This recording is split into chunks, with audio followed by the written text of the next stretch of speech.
Fantastic. Really, now, so we're in the position now, 2-1. Everyone's feeling good, and we have a winnable game, I think, against Orlando on Tuesday. And then we have a back-to-back of all back-to-backs. We got Cleveland, and we got the Knicks. So my question to you, we're 2-1. Looking at, and I'll just read off, we have Orlando, Cleveland, New York, Denver, and Phoenix. That's our next 5. Is this winning and this scoring and this improved defense game to game sustainable over the next 5? It definitely is. I think defense is going to continue to improve. I think the offense is, but at the end of the day, we have to realize that, we're going to be playing teams that just have superstars on them. We're going to be facing teams that have great depth, just like us, but to a higher level.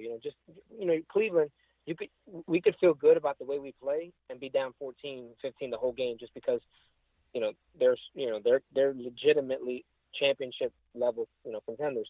So I would say realistically, I'd be happy with a 3-2 record in those 5 games because again, it's going to be hard to beat Orlando twice, and that's just the way the NBA is. It's hard to beat teams that are on your level. 2 times we played them without Aaron Gordon. They were a little banged up, so it's going to be, like I said, it's going to be hard to beat them twice. I really want the Knicks game. I'm sure you do. Absolutely. Phoenix is a dumpster fire. And who's the other team? You said Denver. I think that'll be a tough game. So if we could beat Denver or Orlando, which can swing it the other way, I'll be extremely happy with a 3-2 record. How about you? I agree. I'm looking at this saying Cleveland, I hope to be competitive, because if everyone's healthy there, I just don't know how we do anything versus them, which, I mean, we're not there yet. They might be the deepest team in the NBA, and they also have the greatest player in the world. But the other 4 games, to me, are all winnable. Interested to see us versus Denver. And, of course, New York. Russell needs to do better than the Unicorn.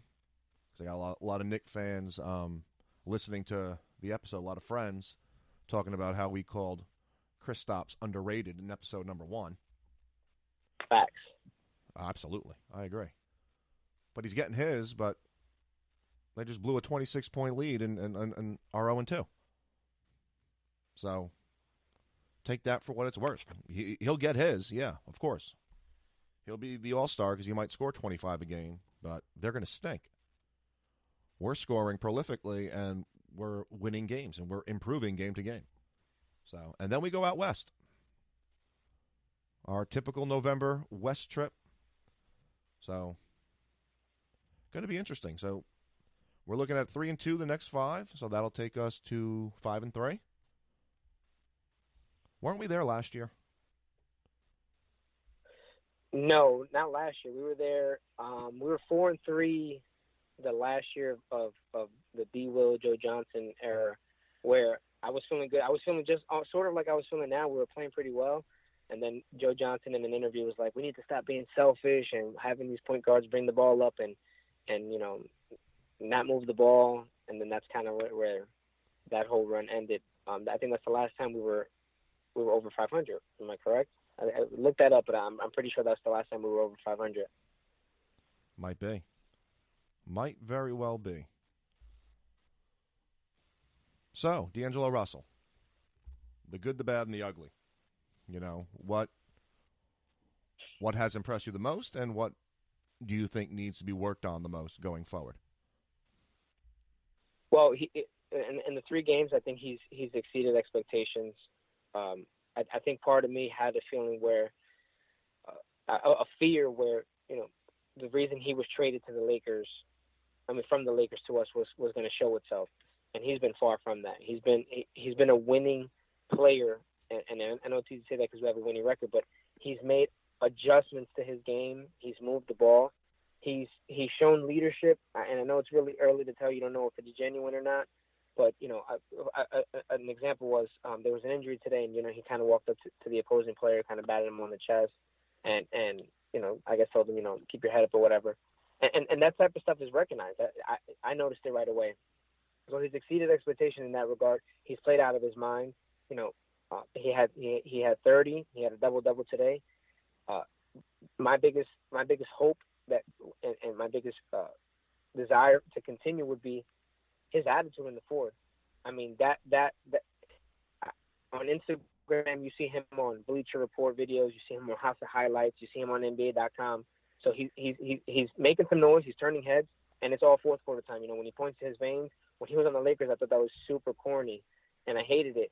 And now I'm on the Nets, and I'm like, that's the coolest thing. You know, if I hit a free throw, I'm pointing at my veins now. So I think that attitude in the fourth quarter is going to be big time for us because we've desired that. You know, I saw someone posted something about the Knicks not having a point guard for a long time. And they're like, the point guard New York desires is in Brooklyn. So I thought that was classic.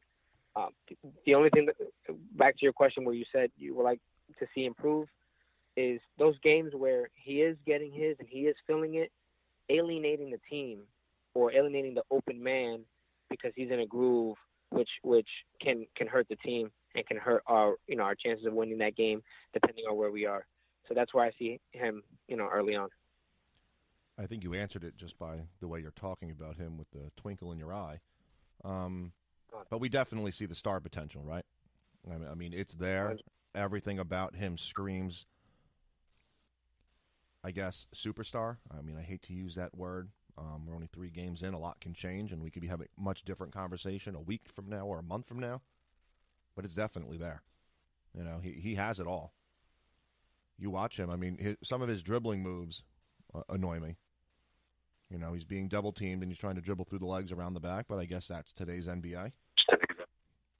But, no, he has it all. And Caris LeVert, to me, is second in line. I mean, keep them two together in the backcourt starting. I like the idea of having Crabbe come off the bench. Even though he's coming off the bench, listening to Atkinson's postgame conference today after the game, he wants Allen Crabbe in the 30-minute per game mark. So he's going to make serious contributions from multiple positions. It's amazing what they've done in 2 years, pretty much. How we're talking about this team. And I mean, we have one more year without a draft pick, and then we own everything. And these guys are together for the next 2-3 years. It's going to be fun, for nothing else, just to watch them grow together and where they can be. I mean, we were texting about Hollis Jefferson, and you said something that I completely agree with. He's going to be an all-star. You know, I don't know too much about Kawhi Leonard's years from the beginning. I would love to see his offensive numbers, the start of his career. But do they not remind you of each other a little bit? I know that's a big stretch to compare him to a multiple-time defensive player of the year, but just watching him on both ends of the floor, can there be a comparison made there? I see a little Kawhi in him. I see a little Jimmy Butler in him. Someone that can really lock down, guard multiple. When he switched on to a point guard, I feel as confident as if he was on a 3, and big points in the game. He was on against the Magic. He was on Vujacic. Like I was he just was going to say, on the big one. It's only. I know it's only 3 games. Go ahead, Danny. No, you're right. I know he can guard all 5 positions, so I definitely see a little bit of that. And offensively, he's improved. I mean, he was atrocious his first year. He got the ball. It looked like he didn't know what he wanted to do, whether he wanted to shoot, dribble, pass. But now he has a plan, and he hits. He has that little mid-range game. He's going to be an all-star. He's going to be an all-star, and obviously Russell is probably going to be an all-star. We have something special brewing, and I think we're one legitimate big man away who can space the floor, or maybe that's Allen.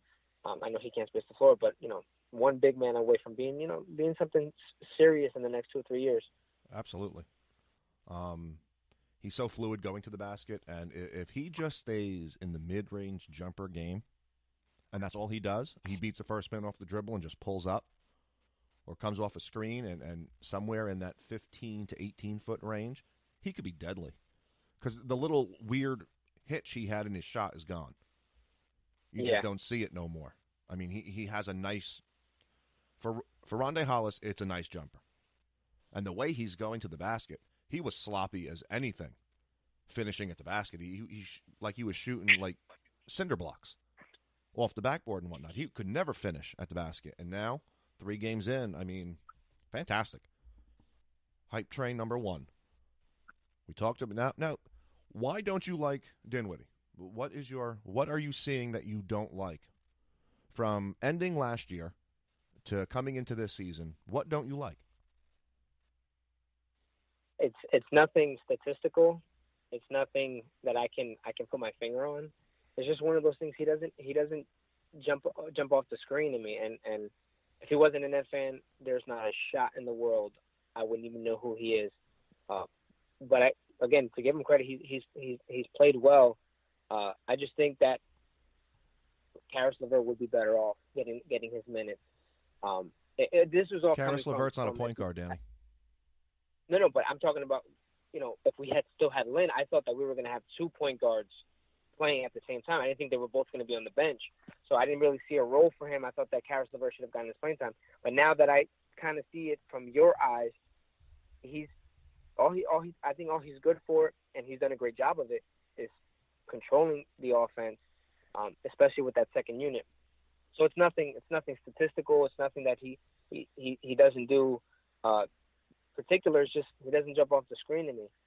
He's just one of those players that I don't see him here in the future. Well, I'm not. And I could be wrong. You are. To me, he jumps off of the way he controls the second unit. He moves the ball. He hits his shots.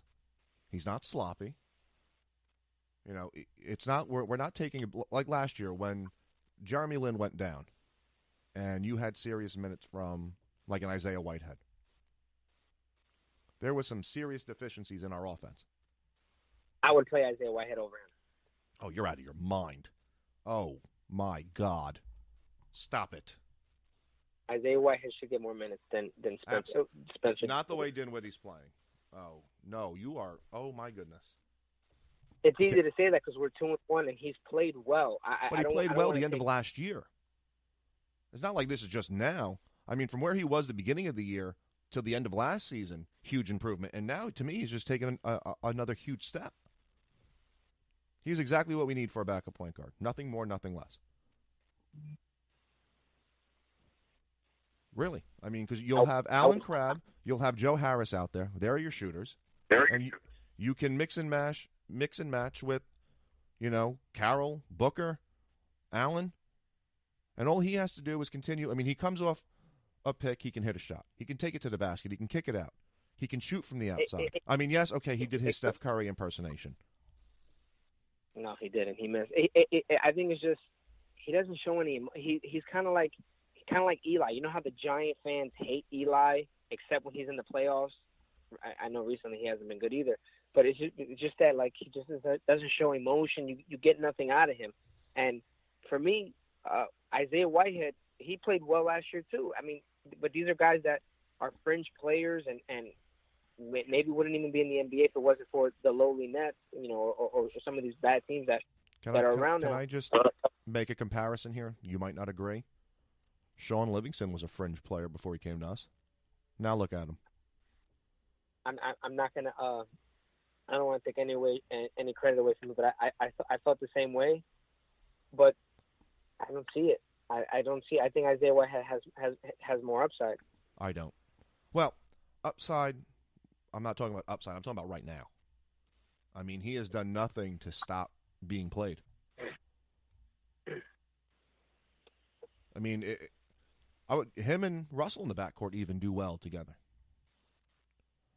Mark this episode, because 10 episodes from now, when we're 20 games into the season, we are going to revisit this, and I bet you any amount of money I'm going to be right.